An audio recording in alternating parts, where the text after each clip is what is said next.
liters 3 bazigula $4 75 kumpi $5 kati ku bo gabeera waggulu nnyo wano lita tugigula nusu kakaaga kati kitegeeza bo liters 3 bwobala wano kasanvu gumunya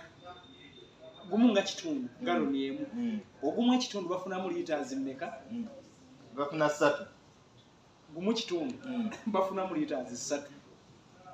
Abamerika kati kubo balaba nti mafuta gaba gakoze eki gali ka Trump alina pressure okuva ewaka ekyo kimu ekyokubiri alina pressure y'ensi yonna global economy agireetedde obuzibu amawanga tegatambuza byamaguzi amawanga tegafuna mafuta kakitegeeza nti awo obuzibu bwa global economy bonna babumuteekako ekyokusatu Trump alina pressure y'aba allies bana bo Middle East benkugambye ba Saudi Arabia era Saudi yamugambye nti please baka golomolo muddeeyo ku mmeeza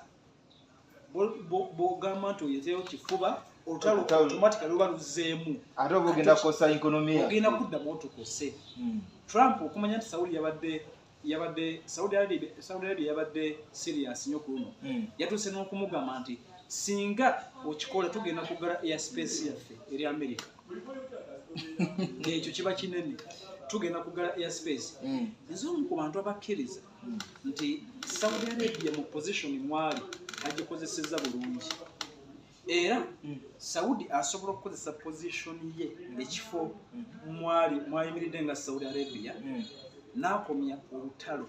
e Lebanon Saudi Arabia bwe babeera baagala basobola okukomya olutalo e Lebanon Saudi esobola okukomya olutalo e Palestine omanyi lwaki Saudi alina remote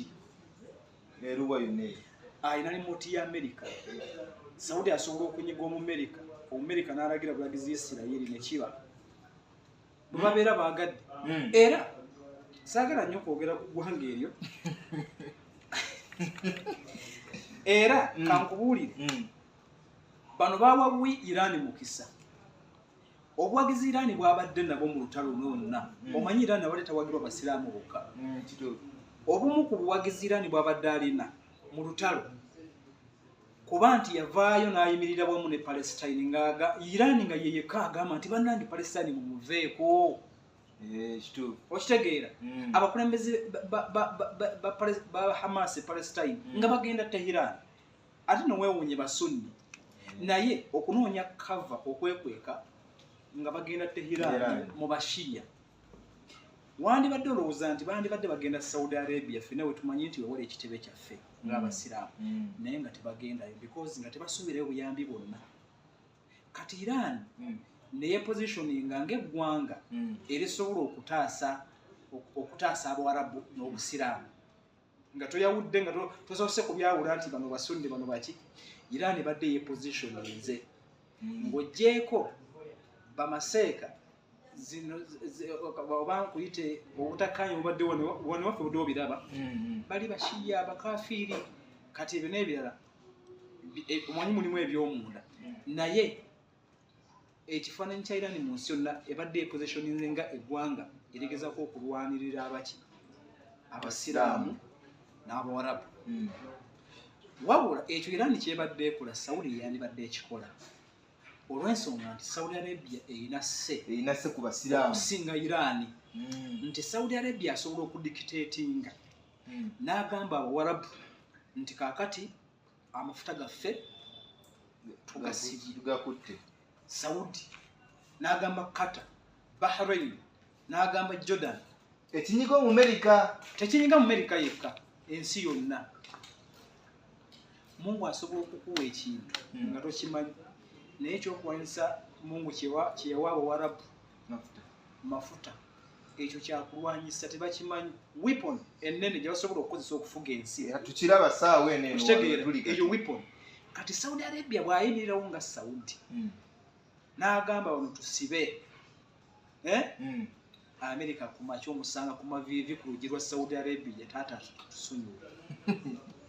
Saudi singa agamba America nti gamba Israel ave ku basajja omanyi ye Israel etawulira kati alina omumatiza mu America kati yebe na Saudi Arabia takoze ekitabi ensonga lwaki nti Iran ate yabadde ye positioning ogezaako okwogerera abalala ensonga lwaki nti Iran yabadde alina abawagizi bangi mu lutalo abantu ne batuuka n'oga Saudi Arabia ne babaweereza ebigambo ebisongovu kubanga tebakoze kye balina kukola abasaudi si gamba nti balina kulwana tebeetaaga na kulwana Saudi Arabia teyeetaaga kulwana na ggwanga lyonna wabula Mungu kyeyabawa position mwe bali nga Saudi basobola okunyiga America ate ne banyiga n'ensi yonna kulwa amafuta ge balina ekyo kyakuwanisa naye tebakikozesa oyinza okulowooza nti kiri too late gye bali okwakitinga basobola okugezaako naye kumpi buli kimu babayingirira bayinza okuba tebakyasobola naye era bebeera basazewo nga bwe nkugambye nti twange okuva mu kagolomolo okusazaamu project freedom yakikozerwa Saudi era omanyi bwe yabadde avaayo tiyatubulidde ensonga yadde muleese tiyatubulidde ensonga lwaki akisazizaamu kumbe eno emabega Saudi yamubadde bubi nti bw'otakigira sikuddamu kuwa airspace okitegeera America nga talina option kati kitegeeza nti Saudi asobola okukozesa position eyo ku bintu bingi awo mu Middle East ne wakolaki ne watereera okitegeera naye Saudi yali ayina engeri gy'asobola okuyambamu kuno kukuba kuno kwe twalaba kukubwakubwa nga bano amawanga gano ga Middle East gano amalala nga bagakubakuba yali ayina se gy'asobola okuba nga ateekawo n'abagamba nti bannange akaseera ko tekyaliwo kubanga naye babadde bamukuba katugambe nti bwe baali singa baali bakutaasa baali basobola kikola nga olutalo terunabaawo naye ndowooza nti waliwo okuunderestimatinga response ya Iran era ekimu ku bitawanya America ekyagirabisiza ennyo mu lutalo luno nti bakola underestimation omulabe ndowooza tebeebuuza ku mwami Museveni tanyooma kati ono omulabe bamunyooma mu kumunyooma batugamba nti America mu kusoma Iran yali erowooza nti bwe banaakola retaliation bajja kulumba Isirayiri era to their surprise nti Iran yakuba bonna baali tebasuubira nti ajja kukuba Dubai baali tebakisuubira buwaga tugende Israel tujja kudefenda nga balowooza agenda kukuba Isirayiri kumbe agenda bakuba bonna era Saudi n'Abarabu abalala baba kukitegeera nti America bwalutandika bagenda kukubwa tebandimukiriza era ensonga lwaki nti Saudi yamugambye bw'ogenda mu kagolomolo bigenda kuddamu tutaase kati okiraba nti amaze okulozaako kati bayinza mukkiriza kumala gaddamu gakolaki era America bw'aliddamu okukuba eggwanga lya Iran nze omu kubasuubira beesi za America zigenda kusigalawo wano mu Buwarabu naye olutalo lwonna olunaddamu wakati wa America ne Iran America ayinza obutakozesa beesi ze ajja kulubaamu yekka ng'akozesa wuwe anti asobola okukozesa Isirayiri oba najja ku mazzi international waters n'ateekawo ebyombo bye n'akuba okitegeera kubanga yo Iran eyagala kulaba atukubye asinziddewa wano nti kwata ebibyo Iran eyagala kulaba eno cruise ezze Tomahawk evudde Bahrain Bahrain kwata ebibyo nata akubaga amasikuba gwe nkuba oli alewo akuba kati kitegeeza nti otwo bwonna America ejja kusanga obuzibu okumatiza Abawarabu abo bese zibagenda kuddamu bazitereeze zibeere omanyi n'Abarabu ziba yamafu security and of course against Iran naye okuddamu okumuwa bese akuba abasajja kiyinza omubeerera ekizibu ndaba nnyo olutalo lwonna oluliddako wakati wa America n'eggwanga lya Iran America alina options ziringa 2 oba 3 ogenda asinzire Diego Garcia mu Indian Ocean ajje wano mu Mediterranean ne mu Arabian Sea mu international waters ne Isirayiri oba kozese ne ku base zeno mu Bulaaya ndabanga abasimbidde nnyo ate musajja nti asobola mukuba bubi nnyo ngali mu mazzi mu mazzi asobola anti nabayo bw'abeeraze mu mazzi batasuubirwa ate kumukuba nnyo abasuubidde kwongera ate okusembera Iran kumukuba nnyo kati ekirimu ebintu bibiri bamusemberera mukuba nnyo ate naye bamukola ki naye okumatiza Abarabu omulundi omulala omanyi Abarabu kye basinze okutegeera ku luno nti luli Amerika bagamba nga nze nsobola omuntu nja badefendinga okukosa bamuwa ssente nnyingi nnyo okwedefendi okubaguza system ezimudife naye system tezaakoze bulungi kati Abarabu embooko yabavugiddeko etali yaabwe n'olwekyo luno olutalo wonna we luliddiramu suubira Abarabu okuteekawo embeera embooko bafunye musaasaane bafunye ku mbooko ya Amerika ate ng'ebadde erina kukuba mu Amerika naye ng'erina kuyita ku bo kati basuubire okuteekawo embeera gwe tomanyi ssente UAE zeefiiriddwa mu byobulambuzi flight si zokka ezisaziddwamu okugenda mu Abu Dhabi ne Dubai okitegeera abantu aba shopping e Dubai abadde tebakyasobola kgenda okumala ennaku 40 ezo ssente zeziyimirizaawo eggwanga n'amafuta okitegeera kati zonna badde tebazifuna so ng'ani yabireeta ebizibu America nabyeko emmere zakubiddwa nga tunzika okutesa weekuli neera waliwo obunkenke olutalo bwe luba luggwa terusobola kuggwa mulundi gumu ekyokulabirako Iran waliwo omolo yakutte omuliro tekinnategerekeka yatulise etya ekirala ku kizinga kye bayita Kashem era waliwo drone gye balengere ne bagikuba tibamanyi yakoze eki yavuddewa olutalo terusobola kumala gaggwa bwe lutyo waliwo kezaako oluyira ne bwe luzikira wasigalayo otuliro otutonotono waakire empewo wejjirira nga tuddamu buto kakati kyekiri wano nti emmeeri yabadde ya South Korea gye baakubye Iran ne waliwo neyaayo era gye bakubiyeeko Abamerika mu kiro ekikesiza leero bagirabudde nti weeyongera neesigala ng'ejja ne bagikuba kati Iraq waliwo site ya Amerika gye bayita esangibwa mu Erbil nayo bakubyeyo kitegeeza nti wakyaliwo buno obutonotono obumulumulu wayinza okubawo ebibinja ebiwagira Iran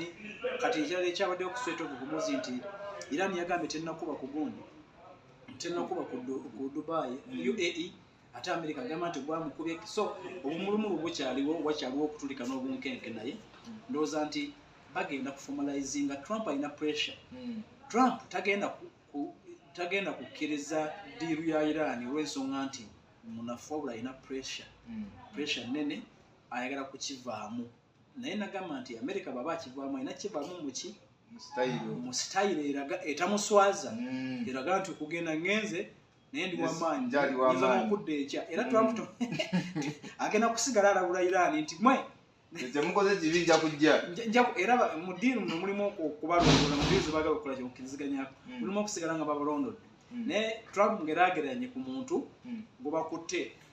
nga bamujja mu kulwana n'asigala nga bwe bamwongerayo kale salawa neno ndabe so agenda mu mbeera ya munzijeewo simukuba akitegeera yendera munzijeewo sikolaki munkolezi owuni bakunkubangyakwongera kati yembeera mwalina okugendera nti alina otukakasa nti otaluddusemu buddusi wabula kabadde kaseera kakuluma akasembayo kamu bibiri gobalekera kembalekera nti twetegereze nnyo essaawa ezigenda okuddako tulabe Iran n'Amerika ndowooza assessment yaffe egenda okuddako gye tugenda okujja nga tukola gye tunaababuulira okulaba olutalo luno tujja kukola assessment